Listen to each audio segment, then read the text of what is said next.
Kristina Holle. I am, currently in corporate. I've been doing senior HR roles for 20 plus years. But what's really important is that during COVID, I wrote a book. And this book has changed my life. It's changed the way I see things, and I see the importance of having people learn how to own their stories. So the authentic you, the authentic you, unleash your leadership potential is all about owning your stories and really owning them in a way that we see their complete entirety of what they have to offer the world.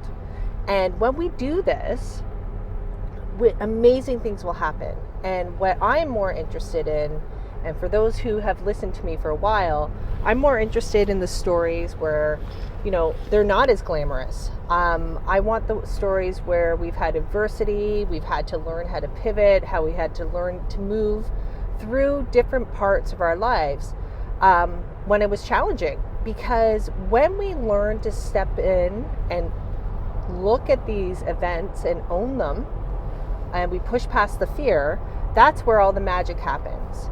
And when that comes into play, you actually start to realize that you have acquired these amazing life skills. You've learned how to be adaptable, resilient, persevere.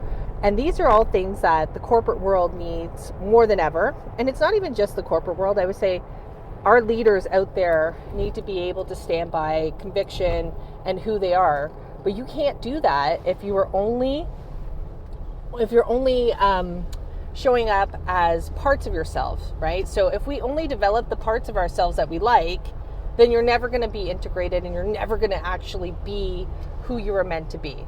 So hence the topic, authentic leadership, right? I've done tons of work with everybody about how do I show up authentically as an individual, and then that translates into the workplace. And then we can address some of the bigger, I would say, systemic opportunities for us to look at how we can show up better in the world. So let me see here. And 3, 2, 1. Here we go. You're back. And I'm back. Yeah, so I think that conversation it's really important for people to understand. Stop being more of the same. Let's figure out ways for you to be yourself, but stand with confidence to be yourself so you can be seen. Correct. And that's the whole intention of the work, right? I think that there's systemic issues right now that, I know that I'm going to be doing some work on. We have to acknowledge that the system isn't working the way that it should be, right? And some people could argue and say, well, Kristina, that's not the case. Like, everything's fine. Well, is it? Because if you have a huge portion of your population that's not fully engaged from a culture perspective, then we're not tapping into unlimited resources there. And I think it's a leadership play rather than just more add-ons from a culture perspective. It's the leaders that we have in organizations that make a big difference in how your organization will show up.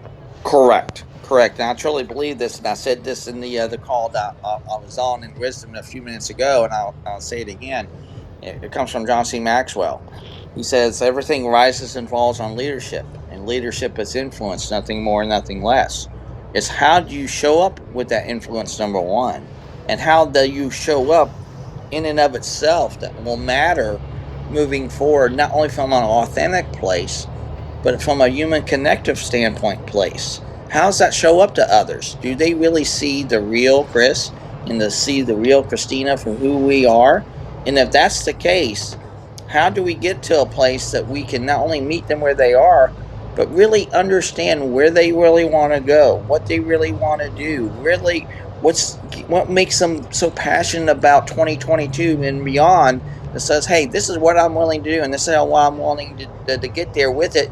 And maybe if I can surround myself with people who know what they know far better than me, maybe I can just be a piece into that bigger movement and dynamic and momentum, then I can have my place in that. And to me, and I'll say it again, I believe what we're doing here in and of itself is legacy, and legacy matters.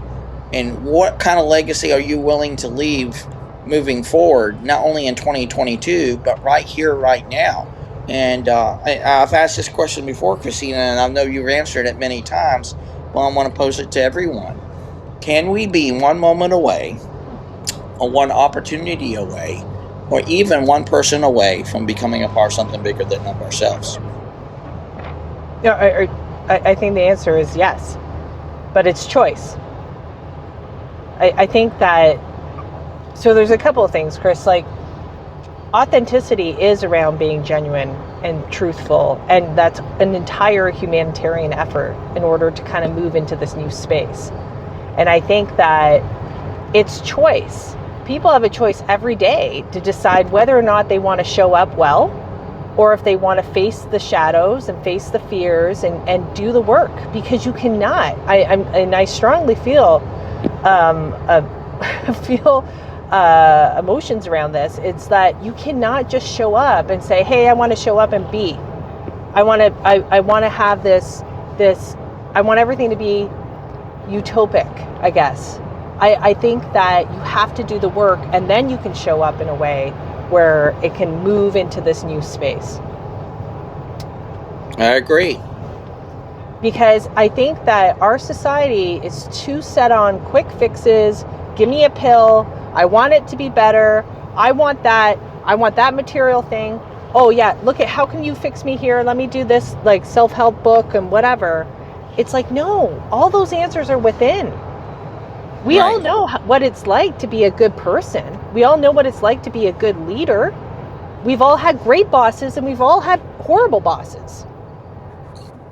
And there's like, the key traits are, the ones that are usually good bosses are connected to their heart and they know how to show up. Correct. They know how to be human. Yeah, and it goes back to one of the ethos that we have here at Bringing Humanity Together, is to lead with our humanity every day in every way, and also to express our humanity in our own unique way.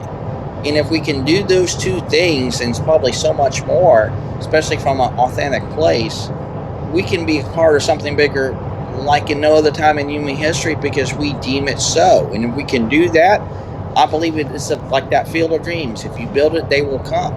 And what kind of field of dreams not only are you building today, but what field of dreams are you helping building with other people today that's in your community that you truly believe in and of itself?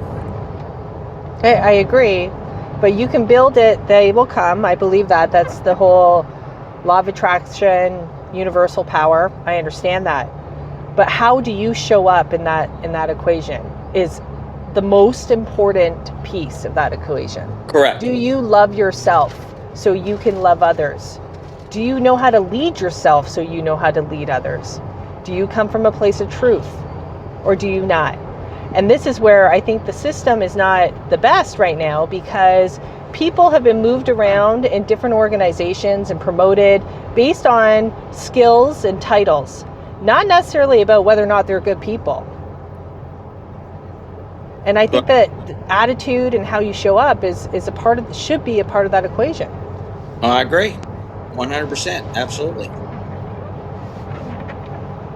And, you know, I'm excited to think that the change is on us. Like, it's happening. Yes. These conversations, the fact that we're even having this conversation right now is huge. Yeah, it is. It is. It is. And it's about letting go of what you fear to lose, because if you have nothing to fear, then you have nothing to lose. Right. And the more you tap into that, ladies and gentlemen, what can we not achieve or do, not only in our lives, but in the lives of others? And just think of how much exponential significance and value that we can bring to someone's life by doing it in a way that it really matters, and it shows up to people in a way that it really resonates with them. Because if you give somebody something and it really doesn't pull to their heartstrings, and you say it's X, Y, and Z, and it really don't mean nothing for them, it's not going to be nothing for them. But if you do it in such a way that it does mean something to them, and it gives them a level of significance and a call to action to do something and take that step forward. That's when it really matters and means something, because you let those conditions show up in a way that it really does matter. And if you do that, I believe all bets are off at that point, that we can really truly uplift and inspire humanity in like no other time in human history. Well, I think that there's a shift that's happening right now, and people are much more open to this concept than they would have been in the past.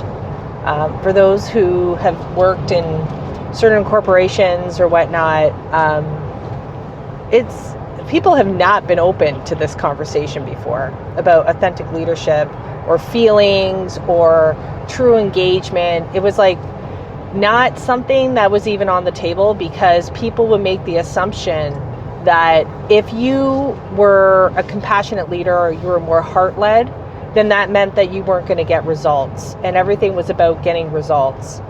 But the joke is, you can still get results, and in fact, I think you can get better results if you have a more well-rounded individual when they're leading.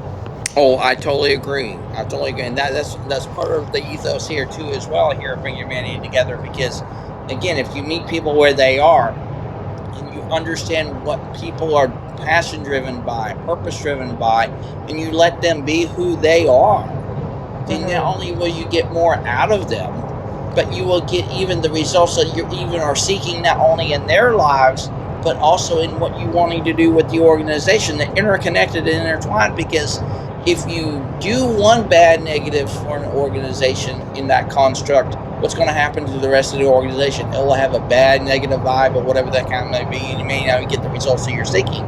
But if you do that little simple thing that adds up in value and momentum and growth and thriving, and it goes throughout the whole organization, you know what's going to end up doing? It's going to create so much of a ripple effect and results that you not even possibly imagine, that will go to people you don't even know, and it will touch. And then they're going to say, hey, well, who started all this? It started with Kristina Holle on wisdom. What? What's wisdom? And that is truly powerful in and of itself. Yeah, I think that it's more, the discussions need to happen. I would say change ambassadors need to step forward. I think that my whole intention, and with the platform here, oh, Chris, you're cutting out, sorry. The platform here is that I want people to step in their own truth and be an ambassador for this as we kind of move into the new space. And I think that it's really important for those that have, listened to my daily shows and stuff like that. And I had a nice R&R, so I'll be back on as of tomorrow.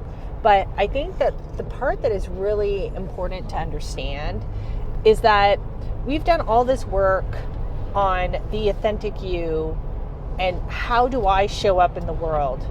And it's really critical to understand that, because when you start taking accountability for your stories and you start to own your actions and own your stories in their entirety, then you can see it for what it is. And what happens is it takes away from falling into the blame game about how your life turned out and how this wasn't fair, or, like you end up getting these chips on your shoulder that are not serving you well. So we've intentionally tried to kind of do work on that part of it. Like, how do I show up? What kind of leader am I? How do I show up in my life? Am I hiding things from other people, right? Or my true self because I think I won't be accepted? Well, you have to love yourself before we can step into this new space, because if you don't love yourself, all the work that you're doing is futile. It is the first place. I had this conversation with someone this weekend. The first place you need to start is with yourself. Do I accept myself? Do I love myself? Am I truthful with myself? Can I look? So the visual, you guys know how we love, well, maybe you guys don't, but I enjoy them when I have these visuals that pop up. But the visual that came through was, I was meditating, then I visualized, I saw this beautiful box, and it was beautifully wrapped, and it had all the ribbons on it, and I'm like, oh my gosh, this is gorgeous. So I could see myself opening the box in this vision, I open the box, and what is inside the box but a mirror? And I was like, oh my gosh, this is it. You're the gift. You are the gift. You just have to unlock it so you can show up better in this world and you can live the life that you're meant to be. So that reflection of yourself, you need to be able to love that reflection so you can show up in a way that you really can make big change in the world. Because we are all here for a reason. We're all destined to do something that is purposeful. Whether or not we choose to do that, that's another thing. So the whole point of me saying that was how do I show up? And then what hit me today was, well, how does it convert into business? How does this convert, this authentic leadership? What does it mean from a bigger picture? And I hope you got little tidbits of it while I was talking to Chris, but the conversion of authenticity and being an authentic leader means that you show up in a way that you are connected with yourself, that you are authentic and you are true.